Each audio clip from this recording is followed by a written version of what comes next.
Hi guys, welcome back to Flora Fun and Food. My name is Lauren and today we are going to be making homemade hot sauce. I will be following the recipe from Becky at Acre Homestead and then just tweaking it slightly since I don't have nearly as many peppers as she does. But welcome to my kitchen and let's get started. Before we get cooking, I wanted to show you how awesome my peppers are doing in this indoor click and grow garden setup.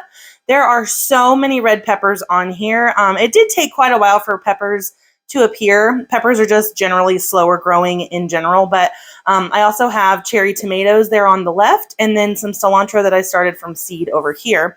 I also have a smaller click and grow set where I'm just growing some English lavender.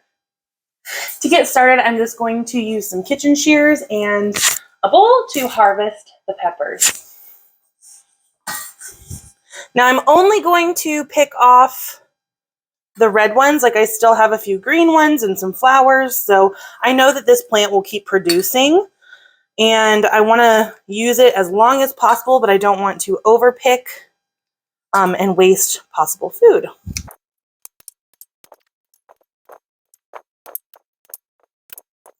Okay, so we didn't get a ton of peppers, but I think this will be plenty for one little bottle of hot sauce, so let's get started. To get started, I washed the peppers in this handy little colander that came with my sink. I used to have a horribly ugly porcelain white sink with a divider, and so my mom bought me a new one for my birthday, and my brother and husband installed it for me. So after they all got a good rinse, I gathered them up and put them on the chopping board ready to destem. I washed my hands and took off my ring because anytime you're cutting hot, spicy peppers, you really need to wear gloves. Otherwise, the capsaicin or the spicy oil in them will burn so bad. Your skin will turn red. If you touch your face or whatever, it will also burn. It's very hard to get rid of. You just have to kind of let it run its course. I cut some habaneros a long time ago before I knew this, and I called my mom almost crying because my hands were so red and just burning that I thought I was going to die. And so she was like, yeah, you have to wear gloves, Lauren. And I didn't know that, but I learned that lesson the hard way. So anytime I cut even jalapenos at this point, I wear gloves just to be on the safe side because it is not fun. So what I'm doing here is I'm just de-stemming them. They are so small that it would be really hard to de-seed them, and the seeds are actually what give spicy peppers the spice, and so I wanted to keep all the seeds that I could, so I am just cutting off the tops.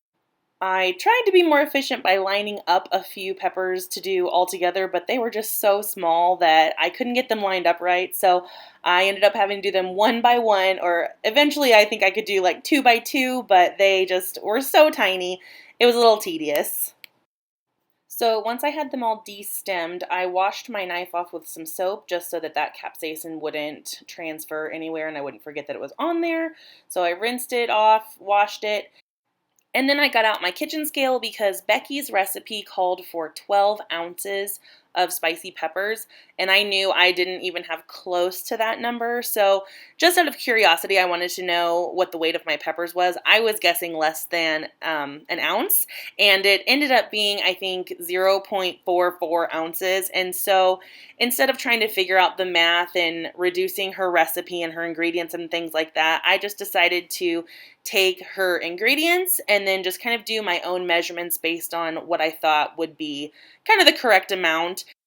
So I poured in my 1/8 of a cup of peppers, and then I still decided to use half an onion, just like Becky's recipe called for, because I really like onions. So I cut it in half, peeled it, and then just kind of rough chopped it. Since this was going in the blender, it didn't need to be perfect. Then I rolled my lime, squeezed half of it into my bowl, added a tablespoon of garlic, about a tablespoon of sugar, and then just a pinch of coarse sea salt, and then just a little splash of olive oil. After that, I added half a cup of white distilled vinegar and then all of my ingredients from the bowl. Gave it a nice stir, and I put the heat kind of on medium-high until it started boiling. I turned it down to let it simmer and covered it. I only let it simmer for about 5 minutes because my recipe was so much smaller than Becky. She recommended 20 minutes, but I figured mine would be done fairly quickly, and sure enough, it was. By the time I checked on it again, The onions were soft enough to be able to cut with my wooden spoon, and it smelled so good. I couldn't wait to get it started. After that, I took it over to the blender. I actually have a VitaMix. My mom bought it for me for a wedding shower gift a long time ago. So I have the old model, and it is still fantastic. So if you are looking for a really nice blender, I would recommend VitaMix. After it was done blending, I decided to pour it through a fine mesh strainer. However, mine, unlike Becky's, had no solid matter left. It was completely pureed. There weren't even solid seeds left. It was just literally liquid hot sauce. And so the mesh strainer on my recipe was unnecessary. I was really excited to have some pulp and fibrous material left over because I just bought a dehydrator and I wanted to do what Becky did and dehydrate the spice, but that's okay. So what I did after that was I grabbed just an old hot sauce bottle that I had emptied and cleaned out, and then I poured my hot sauce very carefully into a funnel, and I had almost the perfect amount to fill the bottle. I had just a tiny, tiny bit left over, and I made a little bit of a mess, but that's okay. So now I have a whole bottle of homemade hot sauce, and I stuck it in the fridge to cool down for later, and after it was cooled down, I tried it, and it was fantastic. It's spicy, it's vinegary, it's so good. So it's going to be used pretty quickly. And I can't wait to try some other recipes and use more of my garden produce. So thanks again for watching, and that's our homemade hot sauce.